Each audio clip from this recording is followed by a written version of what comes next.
Big breaking news చూస్తున్నాం. Political fire brand lady Amitabh Vijayashanti రాజీనామా చేయబోతున్నారంటే అవునన్నటువంటి సమాధానమే వస్తుంది.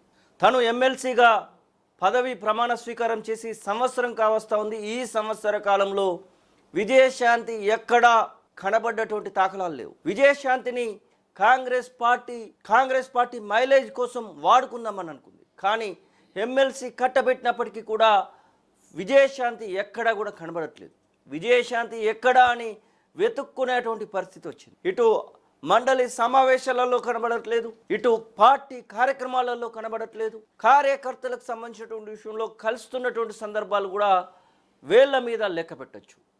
విజయశాంతి ఎక్కడుంది అని వెతుక్కునేటువంటి పరిస్థితి వచ్చింది.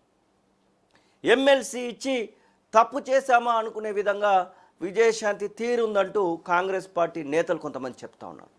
ఇక ఇదే సమయంలో విజయశాంతికి ఉన్నటువంటి ఎమ్మెల్యే కోట ఎమ్మెల్సీని తప్పించి విజయశాంతి చేత రాజీనామా చేయించి ఏదైతే అజారుద్దీన్ జూబ్లీ హిల్స్ ఎలక్షన్ సమయంలో మంత్రిగా ప్రమాణ స్వీకారం చేసినటువంటి అజారుద్దీన్ ఏప్రిల్ 30వ తారీఖు లోపట అయితే ఎమ్మెల్యే కావాలి, లేదంటే ఎమ్మెల్సీ కావాలి, లేదంటే తన యొక్క పదవికి గండం ఉంది.